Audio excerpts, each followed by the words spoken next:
A suficiência de Cristo, Cristo é em verdade suficiente, a palavra de Deus nos diz isto, e este é em particular o tema da carta do apóstolo Paulo à igreja em Colossos, carta aos Colossenses no Novo Testamento.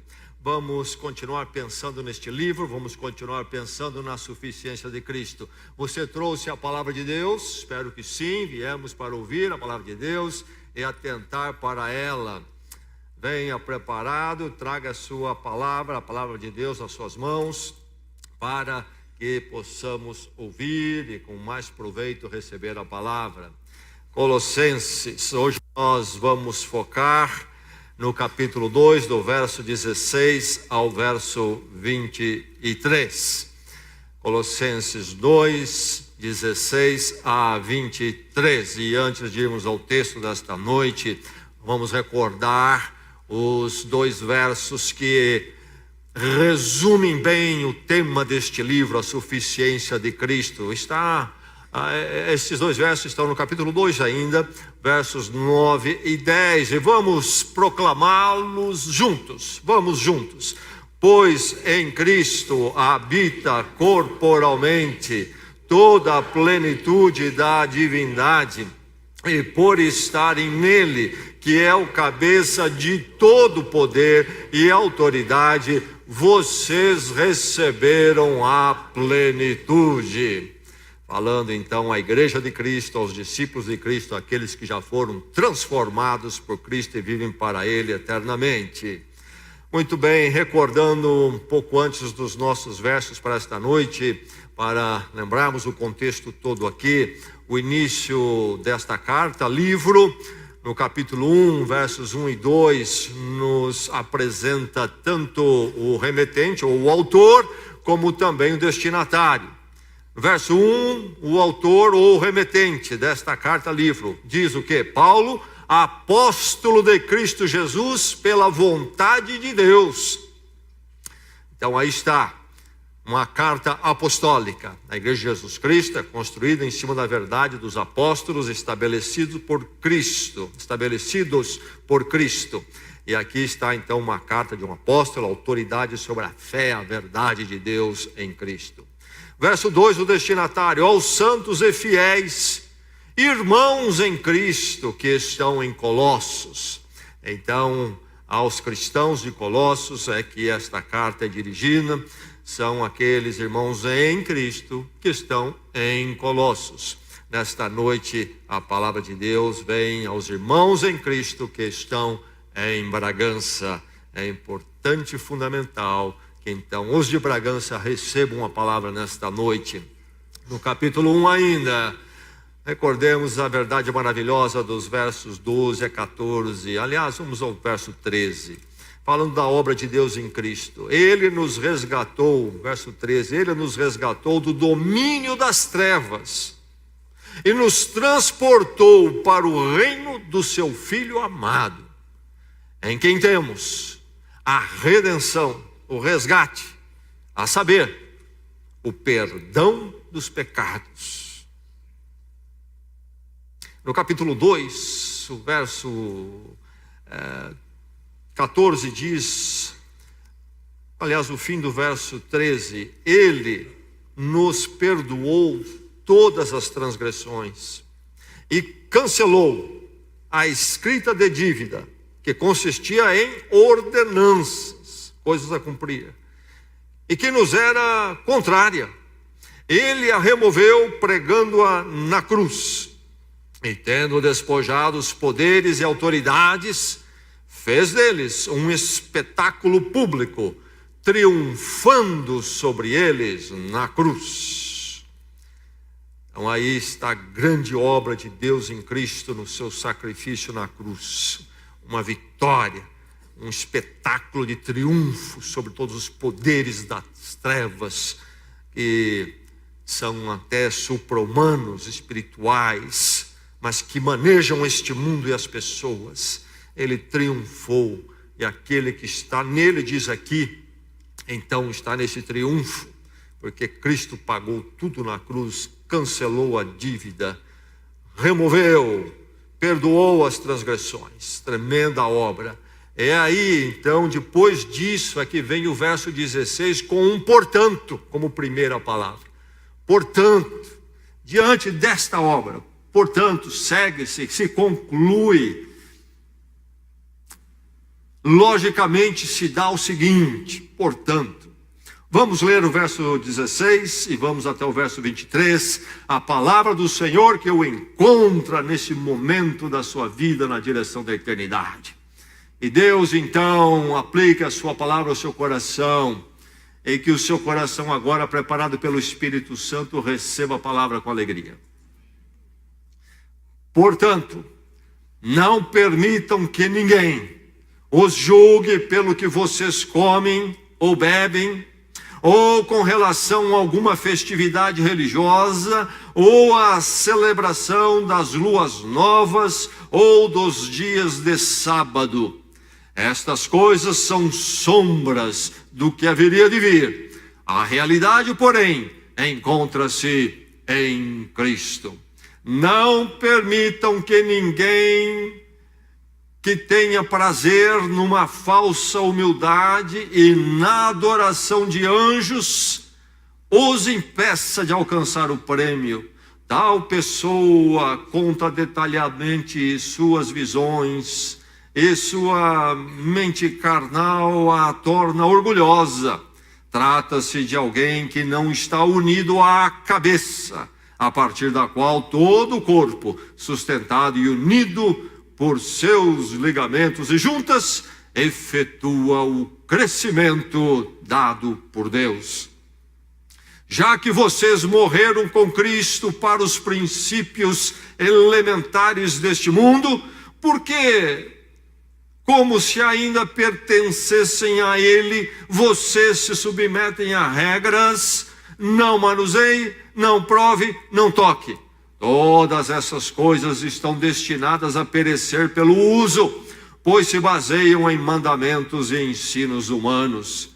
Essas regras têm de fato aparência de sabedoria, com sua pretensa religiosidade, falsa humildade e severidade com o corpo, mas não tem valor algum para refrear os impulsos da carne.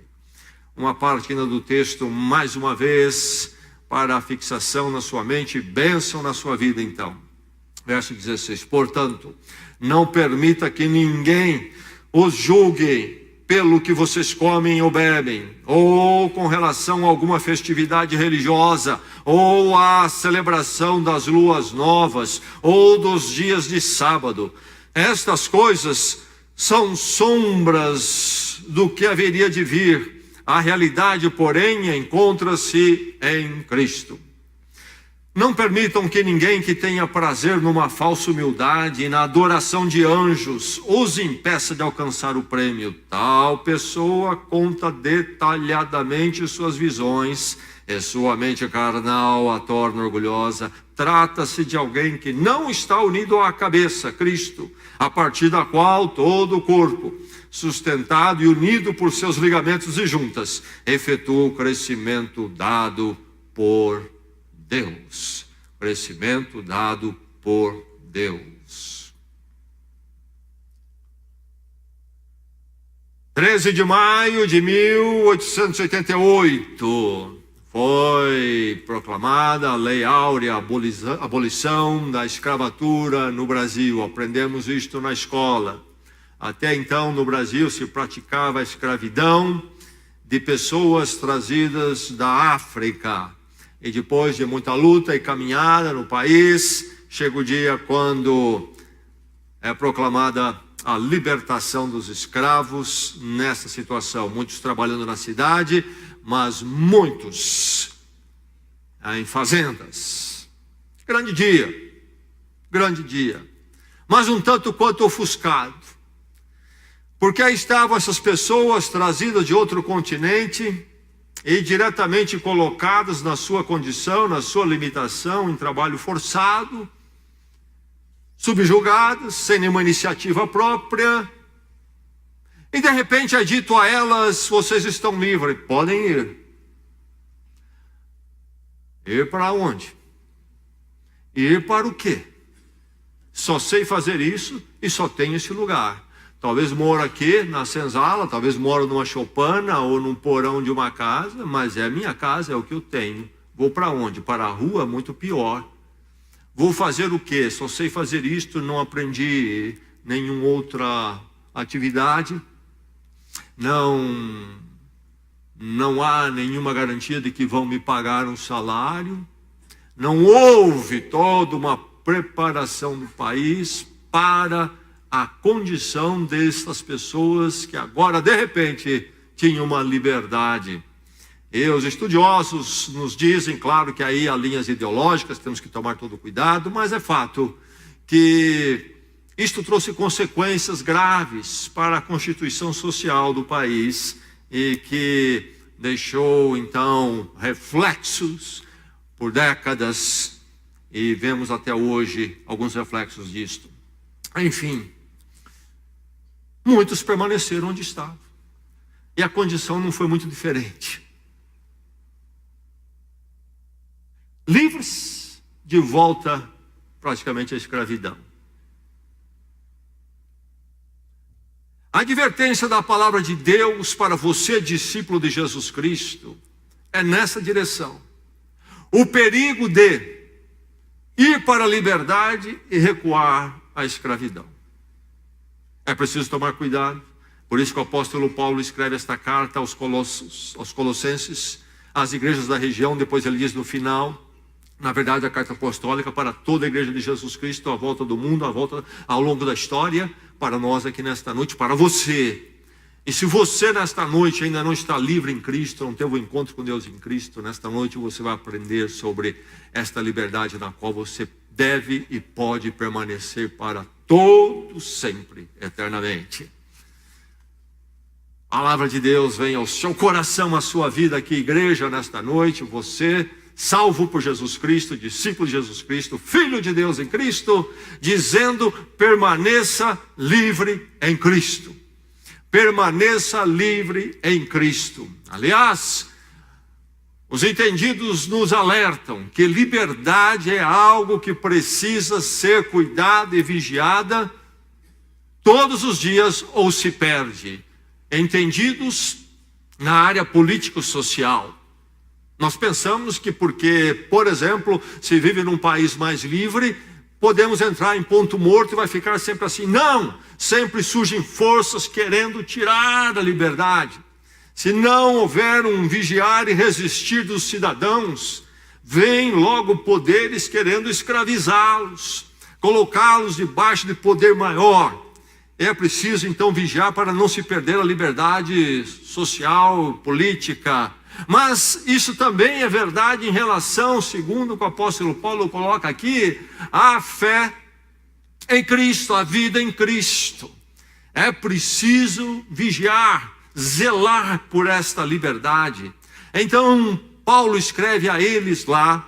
Paulo recebeu notícias desta igreja. Ele está em Roma, numa prisão domiciliar, respondendo ao processo por causa da pregação do evangelho. E ele está nessa prisão domiciliar, ele recebe a visita de Epáfras, nos diz este livro, esta carta mais à frente, que era o pastor da igreja de Colossos, e Epáfras conta a Paulo sobre a situação ali, onde a igreja está indo bem, e o perigo também que a cerca na cultura, na visão religiosa, espiritualista que habitava na cultura, onde esses crentes estavam inseridos naquela cidade. E Paulo então, tomando ciência de tudo isso, escreve esta carta, porque vê perigo lá. E ele escreve aqui, nesses versos em particular, esta mensagem: permaneça livre em Cristo. Meu irmão, permaneça livre em Cristo, que nada e ninguém roube isso da sua vida.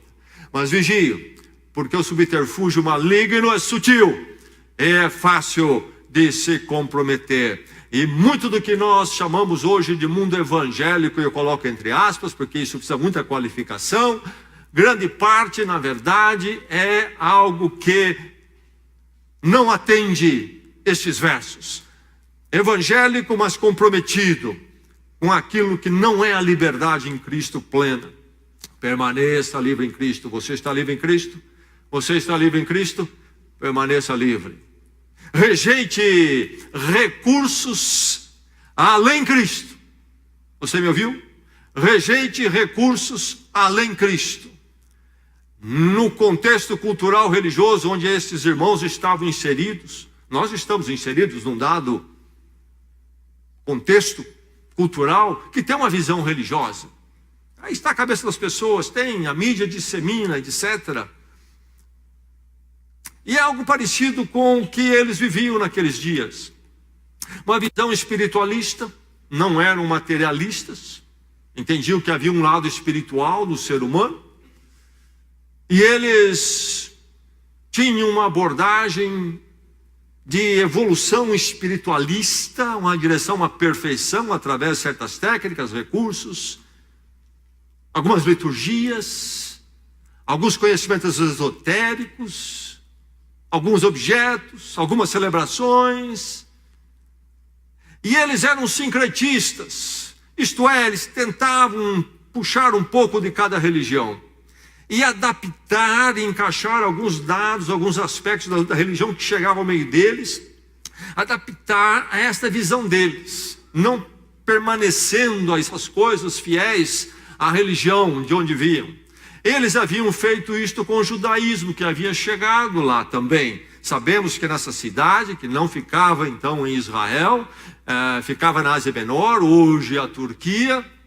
Sabemos que havia ali colônia grande de judeus. A fé judaica tinha chegado ali. E eles assimilaram algumas coisas da fé judaica e aplicaram a esta visão espiritualista, esotérica deles, esta visão de evolução espiritual, como mais um recurso. E provavelmente alguns judeus acabaram também aderindo a esta fé sincretista com as suas práticas. Os entendidos que interpretam este livro, particularmente estes versos, os eruditos bíblicos e que estudam a cultura da época, nos dizem que nesses versos nós encontramos talvez a motivação, a razão principal para Paulo escrever esta carta àquela igreja. Paulo não nos dá um relatório do pensamento religioso ali da época, não tem um discorrer, uma apresentação, mas ele está combatendo e rebatendo, e ao fazer ele nos dá nuances que revelam em grande parte do que acontecia ali naquela cultura, na visão religiosa ali. Não sabemos em detalhes, mas temos boas percepções. Conhecemos um movimento, sim, aí já com detalhes, no segundo século, chamado gnosticismo, e tudo indica, pelo que Paulo coloca aqui, que já raízes desse movimento começavam aqui por volta do ano 61 depois de Cristo, então depois da metade do primeiro século. Vamos encontrar gnosticismo já amadurecido, formado, temos escritos deles, falando sobre ele, desse movimento, lá no segundo século. Aqui estamos então diante desses versos, que nos apontam aqui e ali, práticas que se adotavam nesta cultura religiosa da evolução espiritual, usando técnicas, usando práticas. E isto rodeia a igreja, porque o movimento é sincretista. Eles já estão querendo pegar Cristo, o Evangelho, e também tirar ali algumas coisas, e pegar Cristo e torná-lo parte desse sistema religioso. Não estão negando Cristo. Note bem. Eu não sei se você conhece, mas religião nenhuma nega Cristo. E nem negam a Bíblia, a palavra de Deus. Eles tomam e encaixam segundo o sistema religioso deles. Querem absorver o cristianismo em Cristo e adequá-lo à proposta religiosa que eles têm. E assim eles queriam fazer em Colossos. Então o apóstolo Paulo escreve a eles: permaneça livre em Cristo, rejeite recursos além de Cristo. Lá estava entre as coisas que ensinavam e pregavam aquilo que podemos chamar de asceticismo. Aquela prática de mortificação do corpo e dos desejos. Verso 16: não permita que alguém julgue a vocês quanto ao comer e beber. A visão deles era dualista, matéria e espírito. Então a questão toda era a evolução espiritual. E aí uma porção de coisas que já mencionamos e que é comum nos nossos dias, essa visão, essa mentalidade espiritualista que aí está na mídia, está entre a classe artística. Mas quando se toma esta posição, se diz que o espírito é que é bom e então se busca evolução espiritualista. E a matéria? A matéria é má. E aí há dois caminhos, há duas vertentes. Há aqueles que diriam, e alguns dentro desse grupo mesmo, entende-se que alguns diriam: olha, a matéria é má, o que importa é o espírito, é a evolução espiritual, o que você fizer no corpo, tanto faz. Então eles tinham uma vida libertina, porque entendiam que o que fizesse no corpo, na carne, não tinha problema. A questão é os meus exercícios espirituais. Há vertentes espiritualistas nesses dias que pensam assim. Mas outros, a outra vertente, olhava para a matéria é má, o corpo é mau, o que fazer com ele? Temos que subjugá-lo. Temos que mortificá-lo. Para que o espírito, então, prevaleça e seja evoluído. Dois caminhos. E aqui nós temos essa vertente da mortificação, do asceticismo, das regras, do não come isso, não bebe aquilo. No verso 16 e verso 21, ele volta à carga, o apóstolo Paulo volta à carga, falando desse problema. Eles dizem: não manuseie, não prove, e assim por diante. Regras de mortificação, como se isso fosse me fazer alguém mais evoluído espiritualmente. O caminho de Cristo não tem nada a ver com isso. Por isso ele vai dizer no verso 23 que essas coisas não têm nenhum poder para nos tornar mais santos diante de Deus. Diz ele no verso 23, nenhum poder. Temos que tomar cuidado, sempre com esse desejo de pensarmos que podemos nos mortificar, para então sermos mais aceitos diante de Deus, estarmos melhor diante de Deus. Tudo aquilo que nós deveremos de ser e fazer, deverá ser fruto de um relacionamento com Deus em Cristo. Sim, nós deveremos de fazer certas coisas, não fazer outras, mas não porque em fazendo nós nos tornamos mais merecedores ou mais evoluídos espiritualmente. Haverá de ser um fluxo do meu relacionamento com Cristo, e o meu relacionamento com Cristo é que me torna então mais e mais como Deus quer que eu seja.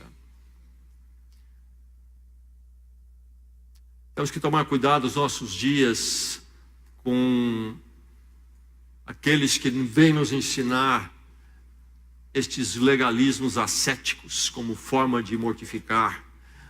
Erros foram cometidos, por exemplo, no âmbito da cristandade, nos chamados mosteiros, conventos, e também fora deles, pensando que então haveria de si, de alguma forma, chegar a um estado espiritual maior através de mortificações e sacrifícios, como se o nosso poder de seguir regras fosse transformar alguma coisa.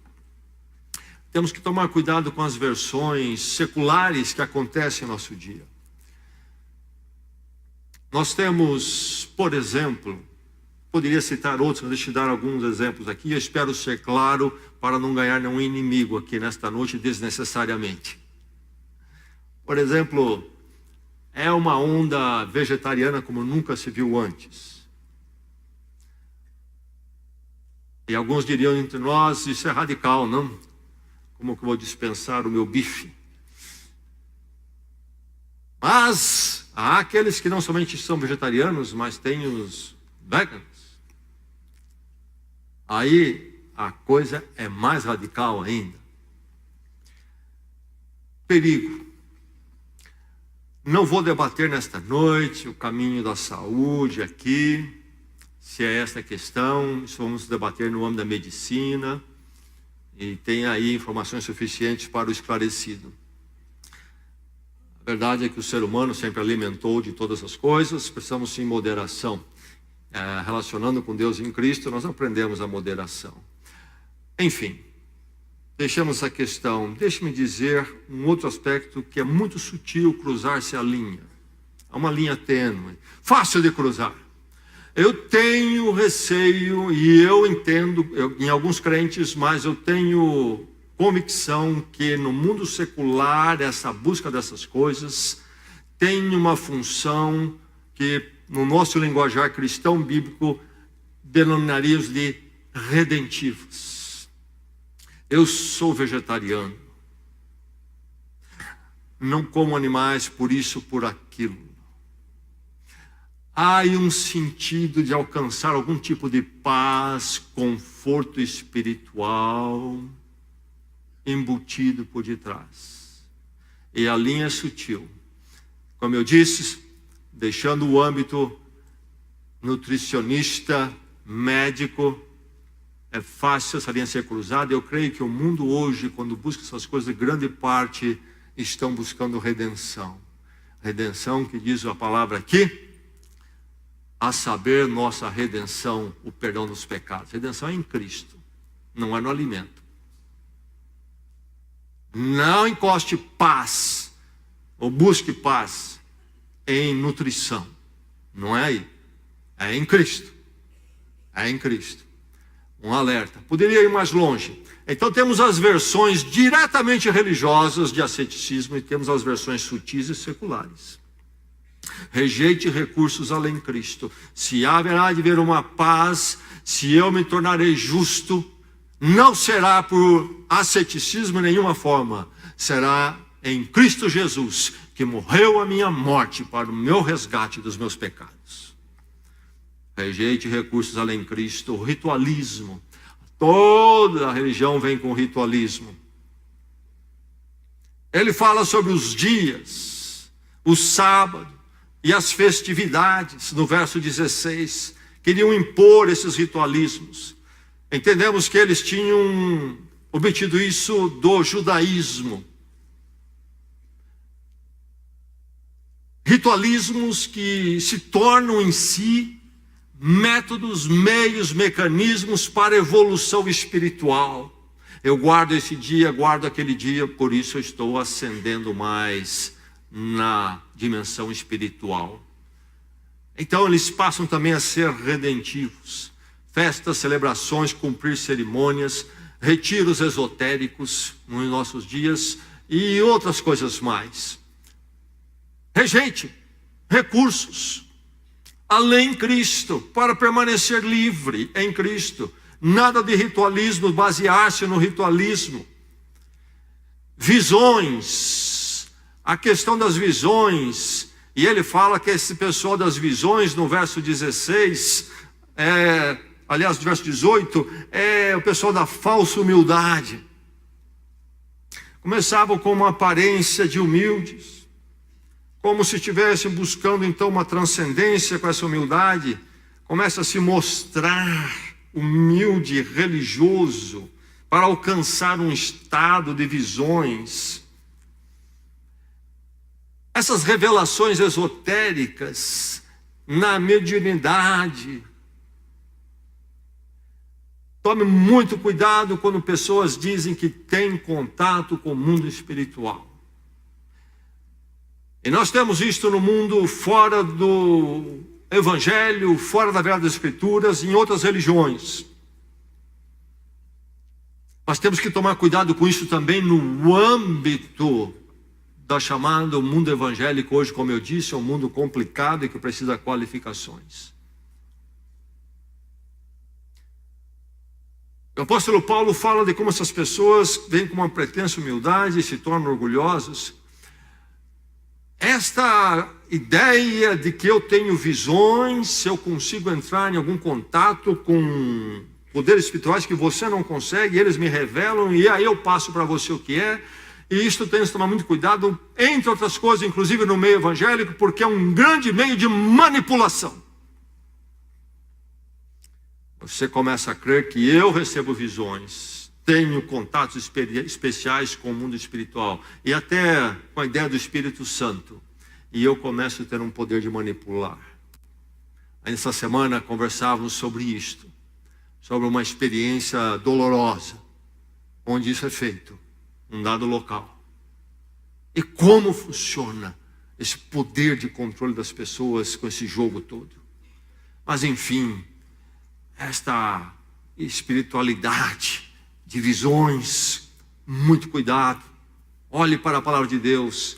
Permaneça livre em Cristo, rejeite recursos além de Cristo, as mediações, as devoções mediúnicas ou de mediação de outras formas. Verso 18 fala do quê? Uma frase que dá muito trabalho para os intérpretes: adoração de anjos. Adoração de anjos. Não faz muito tempo atrás que parece que passou a onda, houve uma onda, não é? De busca de anjo, e até falava-se o meu anjo, etc, etc. Havia uma adoração de anjos aqui. Algo acontecia ali de se voltar para os anjos em encontros espiritualistas e de adoração. No verso 20 ele volta a um outro aspecto que caminha na mesma direção. Ele fala sobre os princípios elementares deste mundo. E esta ideia de princípios elementares tem a ver com os poderes espirituais também, que se entendiam governarem o universo, e inclusive dava vertente para a astrologia. Estas coisas que entendemos devem nos ocupar de uma forma que elas eliminam ou competem com a mediação plena de Jesus Cristo.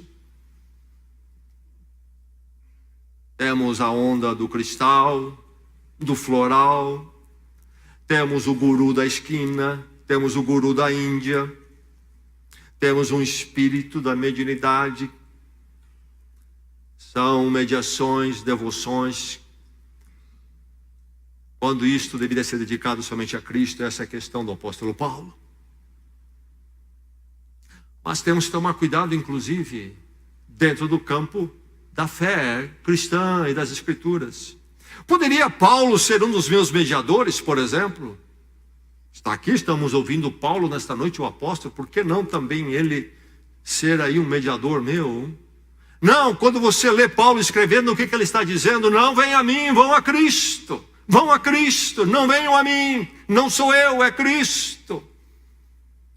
Por isso nem Paulo, nem Pedro, nem José, pai de Jesus, nem Maria, mãe de Jesus, mediação nenhum. Os ídolos seculares, temos que tomar cuidado quando buscamos a paz e a mediação em coisas materiais, e nos ficamos devotos dessas coisas e outras causas por aí. É preciso tomar todo cuidado. Enfim, permaneça livre em Cristo, rejeite recursos além Cristo. E haviam ali naquela cidade, naquela cultura, diversas questões e propostas rodeando aqueles irmãos. E a ideia não era eliminar Cristo, mas domesticar Cristo para esta visão ampla e sincretista, onde outras coisas iriam somar com Cristo, ou melhor, Cristo ia somar-se às outras coisas que já praticavam. E aí então Paulo alerta sobre isto, porque se esse caminho adentrasse, perderiam a liberdade em Cristo. Mantenham a liberdade, mantenham-se livre em Cristo. Você está livre em Cristo? Mantenha isto com todo cuidado. Restrinja-se à supremacia de Cristo. Paulo diz aqui, verso 17, Cristo é a realidade. E ele põe em contraposição às sombras. Ali estavam as práticas judaicas, haviam judeus na cidade, cumprindo os mandamentos judaicos, e muitos desses mandamentos foram assimilados, migraram também para aquela visão espiritualista, de fundo mais do pensamento grego, do dualismo espírito e carne. Mas enfim, como isso tem uma origem na prática judaica do Velho Testamento, por exemplo, o sábado e algumas regras sobre alimentos, o apóstolo Paulo diz, olha, estas coisas estavam lá no Velho Testamento, mas eram sombras que apontavam para Jesus Cristo. Agora a realidade veio, deixem as sombras. O livro de Hebreus, nas Escrituras do Novo Testamento, no capítulo 9 em particular, explica muito bem isto. Como os itens da fé judaica no Velho Testamento eram apenas sombras que apontavam a Jesus Cristo. Cada coisa. O sacrifício das ovelhas, por exemplo, apontava para o sacrifício perfeito de Jesus Cristo, que uma vez realizado, então não se sacrifica mais ovelha. Eram metáforas para a expressão de fé na graça de Deus que se cumpriria em Cristo. O livro de Hebreus mostra, inclusive, como o tabernáculo, aquele templo móvel, falava de Cristo. Sombras. Meus irmãos, chegou a realidade. Sombras se foram. Quando há sombras, vemos mais ou menos. Mas quando chega a realidade da luz, enxergamos a luz. Não precisamos mais nos submeter às sombras. Firme-se na realidade de Cristo. Cristo é a realidade. Esse Cristo Supremo, nele habita toda a plenitude da divindade. Dizem os versos 9 e 10 que já lemos. Em Cristo habita toda a plenitude da divindade. Por estarem nele, vocês têm a plenitude. Está a presença total de Deus acessível a vocês para sempre. Restrinja-se à supremacia de Cristo. Firme-se na realidade de Cristo. E então, instrua-se apenas em Cristo. Ele fala desse pessoal que está ouvindo o quê? Eles vão lá para suas visões, culto de anjos, e voltam dizendo que receberam então um ensino superior e secreto que só eles podem conhecer e ter. E se você quiser saber, vai ter que ser introduzido por eles, etc, etc. A instrução deles vem de todo esse misticismo. E é aí que Paulo entra com a ideia, a figura, a metáfora que ele usa em outros lugares de corpo, cabeça, juntas e ligamentos. Do que ele está falando? Cabeça, até com C maiúsculo, se refere a Cristo. Cristo é o cabeça, é o supremo. E o que é o corpo? O corpo, na linguagem do apóstolo Paulo, muito claramente, aqui em outros lugares, é a igreja, é a igreja. E aí ele diz então que tudo isto interligado, usando a metáfora de um corpo humano, a cabeça e o corpo, isto interligado, ele diz, aí isto produz o crescimento que vem de Deus. Verso 19. O crescimento que vem de Deus como? Através da vivência na igreja de Cristo, debaixo do cabeça de Jesus Cristo, e não através das visões espetaculares de anjo, etc. Inclusive igrejas denominadas de evangélicas estão aí com cultos que ficam vendo anjos.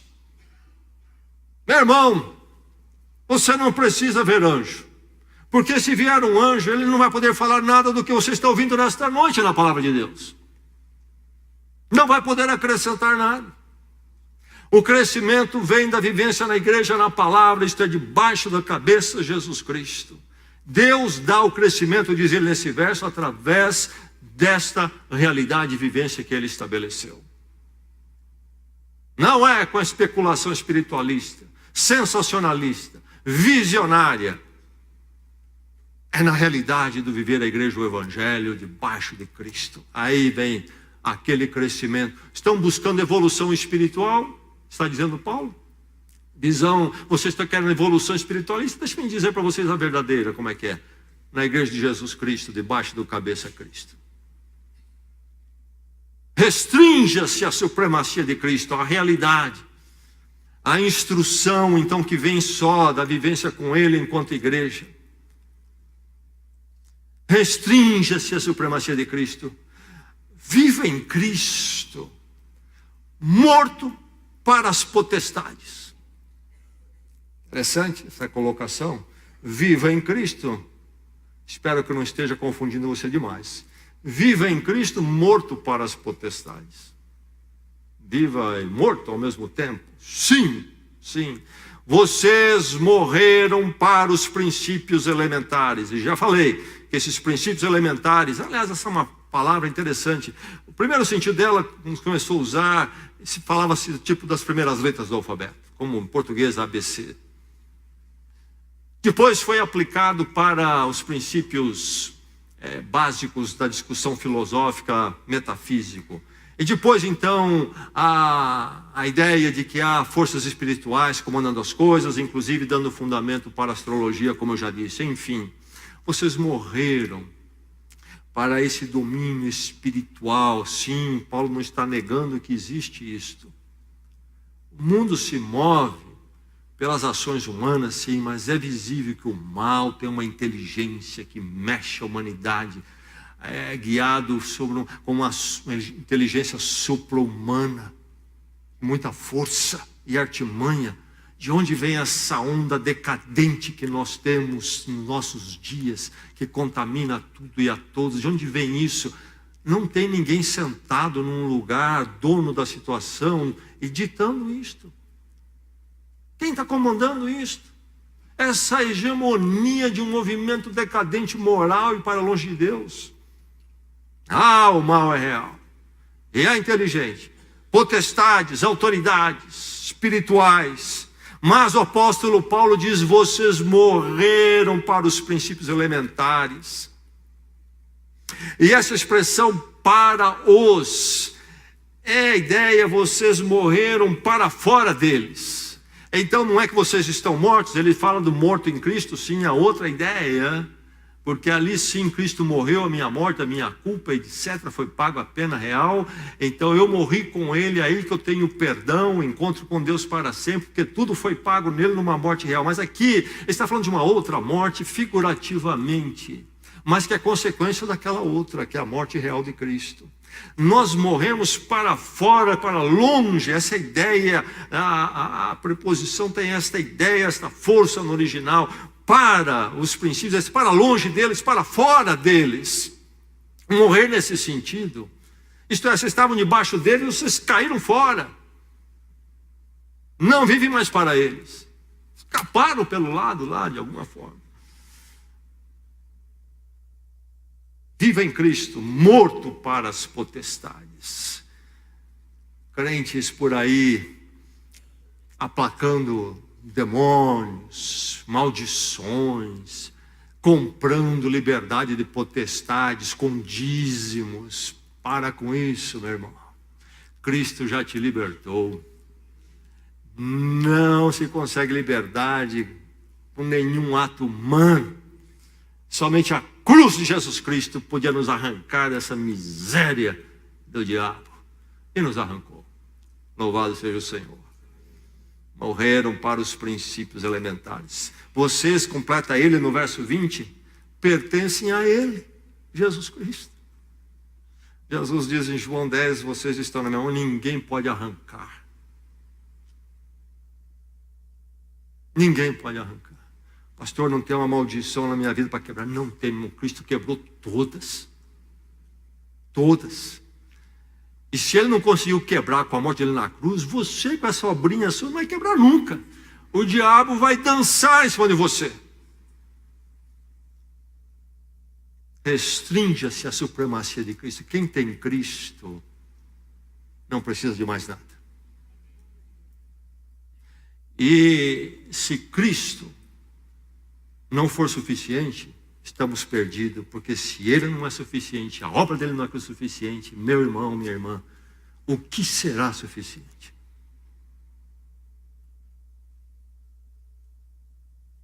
Mantenha, preserve a liberdade em Cristo. Não deixe ninguém roubar isso de você.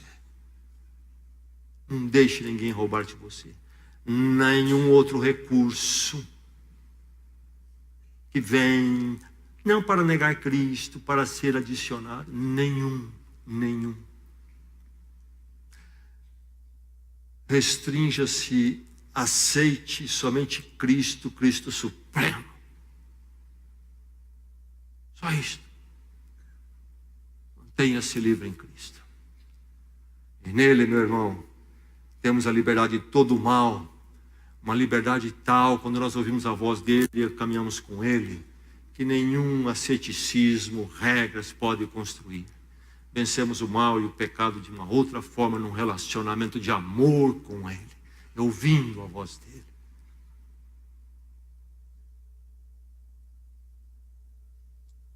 Cristo. Cristo. Por tudo que precisamos. Vi uma propaganda do cartão American Express tempos atrás e dizia uma frase apenas. Qual era? Não saia de casa sem ele.